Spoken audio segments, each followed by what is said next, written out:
Glen Ellyn, Illinois, the definition of a charming Midwestern town. Friendly faces, clean streets, and boutique shops with their own little quirks. And tucked right in, looking like another one of these storefronts, is a place that takes cocktails seriously. Common Good Cocktail House.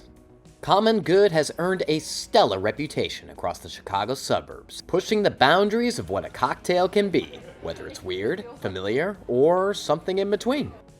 The place is run by Chad, his wife Alicia, and their good friend Mike, and for them, it's all about one thing: hospitality. We feel like hospitality is only in the direction of like an owner to a guest, but I can help transfer the ownership that I have into like to you just by like making you feel at home, making you feel like you're the owner of the house. Common Good definitely has a story to tell, especially regarding its logo. It features a hand holding a Genepi flower grown from wormwood. That's the same plant behind spirits like absinthe and Chicago's own infamous Malort.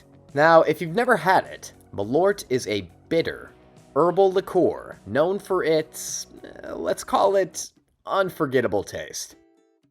It's like biblically bitter spirit where you're like, if you're saying, I am oppressed, I am afflicted, like my life sucks, you're talking about like drinking Malort. Genepi, which was just this poetic flower for us because in these hard to grow climatic conditions, a specific type of bitter wormwood blossoms this sweet, beautiful flower. I like to believe that as human beings, we're designed in such a way that, hey, we taste sweetness more vividly when we've tasted bitterness. And we can recognize the goodness in something more accurately when we've tasted bitterness, when we've seen the worst.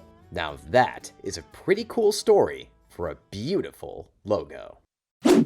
This house has one of the largest cocktail menus I have ever seen, which could be daunting to some.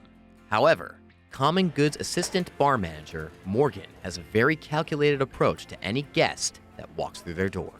It always depends on the person and how their body language is. And if they're walking in and they're really uncomfortable, I'm not going to serve them a super weird drink first. I'm going to serve them something they're comfortable with and then take them more on a journey. If they enjoyed that, then let's try this. Let's punch you out of your comfort zone. Or some people come in there like, what's the weirdest thing you've got? I'm like, great, I have a Roquefort cheese cocktail on the menu just for you. With her being so skilled and confident behind the bar, it might surprise some people that, in fact, I came in with no experience. I never drank before when I was hired here. Never drank, as in one of my first questions was, what is the difference between bourbon and wine? By the time I reached our third and top tier of level bartending, I'd been working here for about a year, and I've been bartending for another year after that. Currently, one of my favorites, at least right now, is Escape from a Hula. It's one of the cocktails that I developed, so it's been fun to shake it and actually see it come out in real life. It looks like Morgan craves a real challenge. And with our next cocktail classified ad, I think she's definitely got one.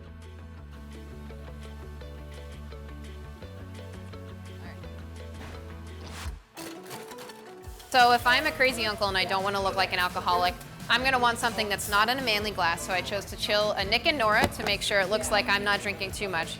I went with a base of bourbon, Heaven Hill 7-year, one of my favorite cocktailable bourbons. After that, I decided to add a little bit of a low ABV Cap Course Blanc so that it lightened up the flavor a little bit. It's also clear, so it's not going to look as brown and stirred. And then I've got a bittersweet Brovo Aperitivo, came out this year, we're really excited about it. To even it out, I added a little bit of scotch because we can't forget too much booze in here. I stirred it, and then I added a lemon garnish for the aromatics of the lemon as well as the nice little garnish you see there. What do you call it? I have no name for that. How about Friday Afternoon Delight? If I were just sitting in like an old man's bar or like a place where it feels like home, like this, I definitely want to have something like these.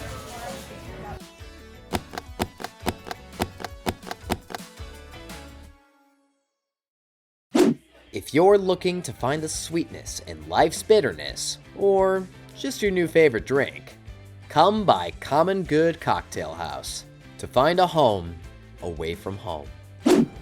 Next time on Cocktail Classifieds, we're leaving the Chicago suburbs and traveling to northern Indiana to our very first distillery visit. Journeyman Distillery. If you like different takes on an old-fashioned and farm-to-bar ingredients, you definitely don't want to miss this one.